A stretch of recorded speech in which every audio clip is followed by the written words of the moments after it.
Hello बच्चों, किरण PCS classes में आप लोगों का स्वागत है। और आज के क्लास में हम लोग देखते हैं निवारक निरोध कानून के बारे में, और यह आर्टिकल 22 में है। आर्टिकल 22 में हमने पिछले क्लास में देखा था कि गिरफ्तारी की स्थिति में किस प्रकार हमें संरक्षण मिलता है, किस प्रकार हमको रक्षा मिलती है गिरफ्तारी में, तो उस पर हम लोग चर्चा करेंगे। तो आर्टिकल 22 जो है कुछ दशाओं में गिरफ्तारी से संरक्षण, तो इसमें 3 प्रकार का फ्रीडम दिया गया है। कितने प्रकार का स्वतंत्रता दिया गया है? तो 3 प्रकार की स्वतंत्रता दी गई है, 3 प्रकार का फ्रीडम दिया गया है। पहला फ्रीडम दिया गया है कि किसी भी व्यक्ति को गिरफ्तार करने से पहले, किसी भी व्यक्ति को गिरफ्तार करने से पहले क्या करना कि गिरफ्तार करने से पहले किसी व्यक्ति को उसकी सज़ा के बारे में बताना या रोकना। उसके बाद इसका उद्देश्य क्या है? सज़ा देना नहीं बल्कि अपराध करने से रोकना। तो 3 प्रकार की स्वतंत्रता में क्या है कि अगर हम गिरफ्तार करेंगे तो उसके खिलाफ वारंट जारी करेंगे, उसको कारण बताएंगे कि क्यों आपकी गिरफ्तारी की जा रही है। नंबर 2, उसको 24 घंटे के अंदर मजिस्ट्रेट के सामने उपस्थित होना पड़ेगा। और तीसरा क्या है कि उसको अपने पसंद का वकील रखने का भी अधिकार मिलेगा। तो इसमें है निवारक निरोध के विषय में।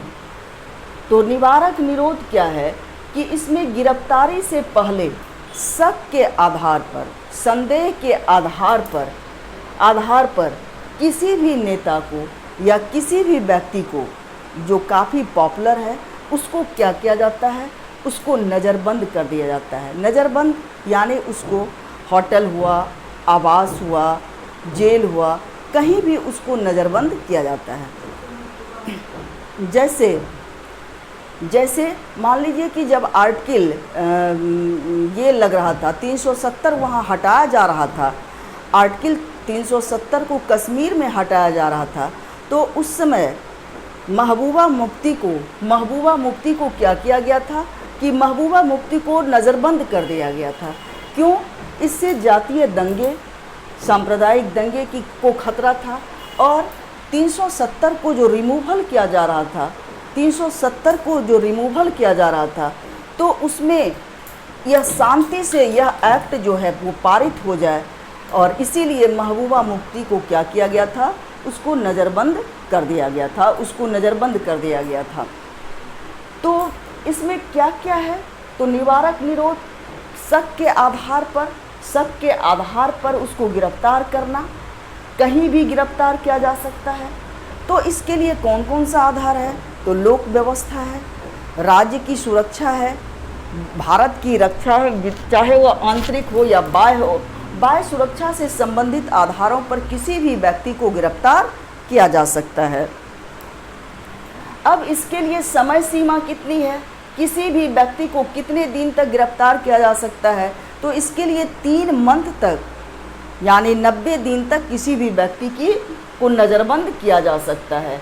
और अगर अधिक होगा, अगर 90 दिन से अधिक की गिरफ्तारी की जाएगी तो एक एडवाइजरी बोर्ड का गठन किया जाएगा, यानी सलाहकार समिति का गठन किया जाएगा। और यह सलाहकार समिति के जो मेंबर होंगे वो कैसे होंगे? तो सलाहकार समिति के मेंबर जो होंगे वह हाईकोर्ट के जजेज के समान वो होने चाहिए, यानी लॉ में उन्हीं के समान होना चाहिए। तो ऐसे व्यक्ति जो है वह क्या बनेंगे? ऐसे व्यक्ति सलाहकार बोर्ड के मेंबर बनेंगे। तो निवारक निरोध जो सब्जेक्ट है वो किसका सब्जेक्ट है? तो यह सब्जेक्ट है कंकरेंट लिस्ट का, समवर्ती सूची का विषय है। तो आप लोग इससे रिलेटेड एक क्वेश्चन बताएंगे कि समवर्ती सूची को जो लागू करती है वह कौन लागू करती है, किसके अंडर का ये सब्जेक्ट है? तो यह केंद्र और राज्य दोनों के अंडर का सब्जेक्ट है। तो आप लोग बताएंगे कि समवर्ती सूची को किस देश के संविधान से लिया गया है। कमेंट सेक्शन में आप लोग डालेंगे कि समवर्ती सूची किस देश के संविधान से लिया गया है और इसमें कितने सब्जेक्ट हैं। ये दोनों क्वेश्चन आप लोगों का रहा, आप लोग बताएंगे। तो अब चलते हैं हम लोग कि स्वतंत्र निवारक निरोध के विषय में आप लोग शायद समझ गए होंगे कि निवारक निरोध है क्या। तो गिरफ्तार से पूर्व किसी को शक के आधार पर नज़रबंद करना ही निवारक निरोध कहलाता है। अब चलते हैं कि पहला, जब हमारा देश आज़ाद हुआ तो आज़ादी के बाद, स्वतंत्रता के बाद देश का पहला निवारक निरोध कानून कौन सा बना?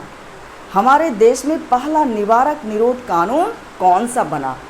तो वैसे तो 1818 में भी बंगाल एक निवारक निरोध कानून बना था, लेकिन उस पर हम लोग ज़्यादा चर्चा नहीं करेंगे।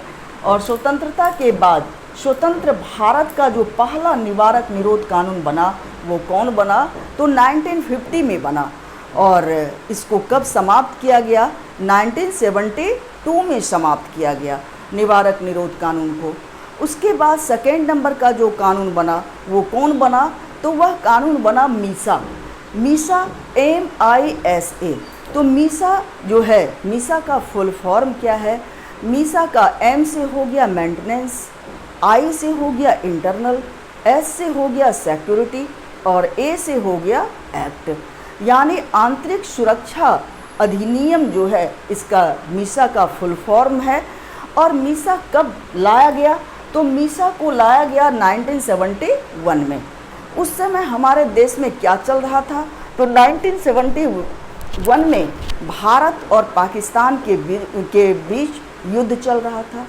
दूसरा, 1971 में भी बांग्लादेश को विजय मिला था। तो उस समय हमारे जो जनरल कमांडर थे, थल सेना अध्यक्ष थे, वो कौन थे? जनरल मानेकशॉ थे। और उन्हीं की अध्यक्षता में ऐसा किया जा रहा था। और मीसा को लाया गया कब? तो मीसा को 1971 में लाया गया। और उस समय हमारे देश की कौन प्रधानमंत्री थी?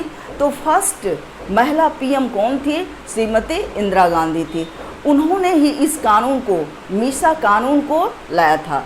क्योंकि मीसा जो है वह कानून बनाने का, निवारक निरोध कानून बनाने का अधिकार जो है वह संसद को भी है, पार्लियामेंट को भी है और विधानमंडल या विधान सभा को भी है। लेकिन मीसा कानून जो बनाया गया, मीसा कानून को किसने बनाया? या संसद के द्वारा बनाया गया कानून है। और उस समय लोकसभा की नेता जो थी वह कौन थी? श्रीमती इंदिरा गांधी, जो भारत की प्रथम महिला प्रधानमंत्री थी। तो उन्हीं के टाइम में मीसा लाया गया था। और यह मीसा जो था, इसे अपने राजनीतिक हितों को साधने के लिए कांग्रेस ने इस कानून को लाया था। यह कानून, चूँकि इंदिरा गांधी का उस समय ऐसा बहुत सारा वर्क रहा था कि सामाजिक कार्यकर्ताओं को बंद करना, उसके बाद ऐसे सभी नेताओं को नज़रबंद करना जो कांग्रेस के खिलाफ बातें करते थे, उन सारे नेताओं को बंद कर दिया गया। उसी समय आप लोग जो छात्र नेता का नेतृत्व कर रहे थे, लोकनायक जयप्रकाश, तो उसी समय उनको भी किया गया था, नज़रबंद कर दिया गया था। और सभी पत्रकारों को, सामाजिक कार्यकर्ताओं को बंद कर दिया गया था। और इस कानून का सबसे अधिक जो दुरुपयोग किया गया वह 1975 में जो इमरजेंसी लगा था, उस समय सबसे अधिक इसका दुरुपयोग किया गया था। तो उसी समय लालू यादव जो हमारे अभी हैं RJD के जो हैं, तो लालू यादव जी की जो बड़ी बेटी है मीसा, तो उनका भी उन्हीं के इसी कानून के आधार पर वो अपनी बच्ची का नाम भी रखे थे मीसा। और उसी समय ये कानून आया था। तो इस कानून के द्वारा इसको क्या कहते हैं, सारे कार्यकर्ताओं को, सामाजिक कार्यकर्ताओं को, पत्रकारों को नज़रबंद कर दिया गया। और ताकि कोई भी कांग्रेस के खिलाफ बातें ना कर सके। मीडिया जो है, मीडिया सब पर बैन लगा दिया गया था। इसको हम क्या कहते हैं, कांग्रेस का एक काला अध्याय के रूप में भी जानते हैं। 1975 में इस कानून को, मीसा कानून को कब समाप्त किया गया? तो मीसा कानून को जो समाप्त किया गया जब 44th कॉन्स्टिट्यूशनल अमेंडमेंट 78 में जब हमारे देश की सरकार कौन बनी? तो जनता पार्टी के नेता मोरारजी देसाई आए, तो उन्होंने इस कानून को रिमूव किया, समाप्त किया। अब देखते हैं हम लोग तीसरा कानून एक रासुका है, जो राष्ट्रीय सुरक्षा कानून, रासुका, राष्ट्रीय सुरक्षा कानून, इसको हम NSA भी कहते हैं, यानी national security act. National security act कानून कब आया? तो नेशनल सिक्योरिटी एक्ट कानून जो आया वह 1980 में आया। कब आया? 1980 में आया, और यह अभी भी लागू है। तो यह कानून लागू कब किया जाता है? तो ऐसे व्यक्ति पर इस कानून को इम्पोज किया जाता है, ऐसे व्यक्ति जो आतंकवादी गतिविधियों में लिप्त हों, खतरनाक कार्यों में लिप्त हों, जातीय दंगों को भड़का रहा हो, जातीय दंगों को भड़का रहा हो, तो ऐसे व्यक्ति को क्या किया जाता है? ऐसे व्यक्ति को नज़रबंद कर दिया जाता है। यह कानून जो है वर्तमान समय का सबसे खतरनाक कानून है। इस कानून में पुलिस क्या करती है? इनकाउंटर भी करती है। जैसे आप लोग अभी देखे होंगे, हाल फिलहाल में न्यूज़ में आया था कि अतीक अहमद का बेटा जो था वह उसको पुलिस इनकाउंटर की थी। तो राष्ट्रीय सुरक्षा कानून के तहत ही पुलिस ये कदम स्टेप लेती है। तो राष्ट्रीय सुरक्षा कानून सबसे खतरनाक कानून है और यह अभी भी लागू है। और अभी ये जो है NSA यानी नेशनल सिक्योरिटी एडवाइज़र, वो कौन है? हमारे देश के राष्ट्रीय सुरक्षा सलाहकार, तो यह अजीत डोभाल हैं। तो NSA ये हुआ राष्ट्रीय सुरक्षा एक्ट यानी नेशनल सिक्योरिटी एक्ट, और NSA का यहाँ मतलब हुआ नेशनल सिक्योरिटी एडवाइज़र यानी राष्ट्रीय सुरक्षा सलाहकार। तो वर्तमान में राष्ट्रीय सुरक्षा सलाहकार जो हैं वो कौन है? वह अजीत डोभाल हैं। अब हम लोग चौथे कानून पर चलते हैं, विदेशी मुद्रा संरक्षण व तस्करी निरोध अधिनियम। इसको हम कहते हैं कोफे पोसा कहते हैं। तो इस कानून के जैसा इस कानून के नाम से ही पता है कि यह कानून कब आया, तो यह कानून 1974 में आया, और यह कानून वर्तमान में भी लागू है। यह कानून वर्तमान में भी लागू है, कोफे पोसा।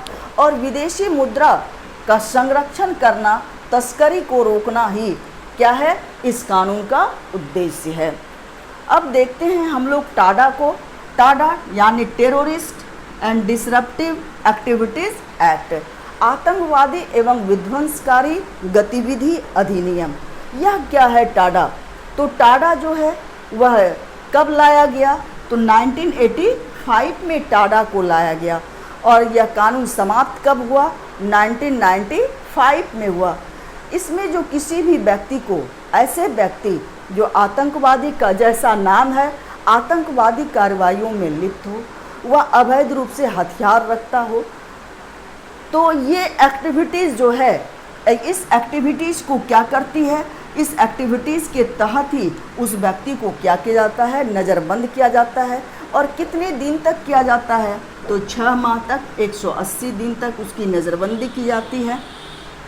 जैसा कि आप लोग जानते हैं कि संजय दत्त को टाडा के तहत ही गिरफ्तार किया गया था, तो इसको आप लोग याद रखेंगे। ये हुआ टाडा।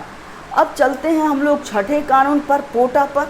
पोटा को क्या कहते हैं? आतंकवादी विरोधी अधिनियम, प्रिवेंशन ऑफ टेररिज्म एक्ट। यह कानून पोटा को कब लाया गया? तो पोटा लाया गया 2001 में पोटा को लाया गया, और यह कानून समाप्त कब हुआ? 2004 में। इस कानून का भी उद्देश्य क्या था पोटा का? कि आतंकवादी विरोधी अधिनियम, आतंकवाद को रोकने के लिए भी क्या बना था? तो पोटा कानून बना था। और यह कब बना? तो 2001 में बना, और इस कानून के द्वारा 2002 में जो पार्लियामेंट पर हमला किया गया था, तो यह कानून जो है वह काफ़ी चर्चा में रहा। कौन कानून? पोटा। लेकिन इसको कब समाप्त किया गया? 2004 में। तो हम लोग देखें, निवारक निरोध के अंतर्गत या कुछ गिरफ्तारी से संरक्षण के खिलाफ कितने कानून बनाए गए। तो इसके खिलाफ जो कानून बनाए गए, तो वह पहला निवारक निरोध कानून बना। पहला कानून निवारक निरोध। उसके बाद निवारक निरोध के बाद हम लोग मीसा को बनाए। निवारक निरोध 1950 में बना, और इसकी समाप्ति कब हुई? तो 1972 में हुई। दूसरा कानून जो बना वह कौन बना? तो मीसा बना। और तीसरा कानून कौन आया? रासुका, जो वर्तमान समय में भी लागू है, रासुका। चौथा कानून कौन आया? तो कोफे पोसा आया, पांचवा कौन आया, टाडा आया, और छठा कानून पोटा आया। तो इसके तहत हम लोग 5-6 कानून को याद रखेंगे, मीसा को, टाडा को, कोफे पोसा को, रासुका को, इस कानून को हम लोग याद रखेंगे। अब हम थोड़ा सा चर्चा कर लेते हैं शोषण के विरुद्ध अधिकार। शोषण के विरुद्ध अधिकार जो है वह किस आर्टिकल में है। हमने प्रीवियस क्लास में 2 आर्टिकल को पढ़ाया था। पहला आर्टिकल था राइट टू इक्वलिटी यानी समता का अधिकार, और दूसरा पढ़ाए थे जो 14 से 18 के बाद दूसरा पढ़ाए थे हम राइट टू फ्रीडम, और राइट टू फ्रीडम 19 से 22 इसी के पार्ट को हम लोगों ने देखा। और तीसरा राइट जो है वह कौन सा राइट है, तो शोषण के विरुद्ध अधिकार, शोषण के राइट एग्निस्ट एक्सप्लॉयटेशन। तो शोषण के विरुद्ध अधिकार आर्टिकल 23 में क्या है, आर्टिकल 23 में है कि कोई भी व्यक्ति से, किसी भी व्यक्ति से ज़बरदस्ती बेगारी या बलात् श्रम नहीं किया जा सकता। किसी भी व्यक्ति से बेगारी की प्रथा नहीं ली जा सकती। और इसके लिए कौन सा कानून बनाया गया, तो इस चीज़ को, बलात् श्रम को रोकने के लिए 1976 में बॉन्डेड लेबर सिस्टम एक्ट 1976 को पारित किया गया। उसके बाद कौन सा कानून पारित किया गया, तो न्यूनतम मिनिमम वेजेस एक्ट को, यानी कि किसी भी व्यक्ति को अपने बेसिक नीड को पूरा करने के लिए कौन सा कानून लाया गया, तो मिनिमम वेजेस एक्ट को लाया गया। और स्त्री और पुरुष यानी महिला और पुरुष एक जैसे कार्य के लिए एक जैसी मजदूरी, इसके लिए कौन सा कानून लाया गया, तो इक्वल रिम्यूनरेशन एक्ट 1976 को लाया गया। इक्वल रिम्यूनरेशन एक्ट 1976 को लाया गया। तो आर्टिकल 23 किसी भी व्यक्ति से बलात् श्रम या बेगारी नहीं करवाई जा सकती है। इसके लिए कौन कौन से कानून लाए गए, इसके लिए कानून लाए गए बॉन्डेड लेबर सिस्टम एक्ट को, मिनिमम वेजेस एक्ट 1948 को, इक्वल रिम्यूनरेशन एक्ट जो है वह किस कानून के तहत, किस आर्टिकल के तहत लाए गए, वह आर्टिकल 23 के अंतर्गत लाए गए। अब हम लोग देखते हैं आर्टिकल 24 को। आर्टिकल 24 में क्या है, आर्टिकल 24 में है कि 6 से 14 वर्ष तक के बच्चे, 6 से 14 वर्ष तक के जो बच्चे हैं उसको किसी भी डेंजरस काम में नहीं लगाया जाएगा, खतरनाक कार्य में नहीं लगाया जाएगा। तो खतरनाक कार्य कौन कौन से हुए, जैसे हुआ माइंस के काम में, उसके बाद फैक्ट्री में, तो वहाँ पर बच्चों को अपॉइंट नहीं, कालीन बनाने वाले कारखाने में, तो वहाँ पर बच्चों को अपॉइंट नहीं किया जा सकता है, और अगर वह किया जाएगा तो वहाँ उसको पेनल्टी लगाई जाएगी। इसको रोकने के लिए कौन कौन से कानून बने, तो child labour prohibition and labour act 1986 को बनाया गया, ताकि बच्चे जो है, अगर बच्चों को उस काम में लगाया जाता है तो बच्चे अपनी सुरक्षा कर सकें, उसके खिलाफ आवाज़ उठाया जा सके। तो इसके लिए कौन सा कानून बनाया गया, तो बाल श्रम एक्ट 1986 को लाया गया। दूसरा अधिनियम है फैक्ट्री एक्ट 1948।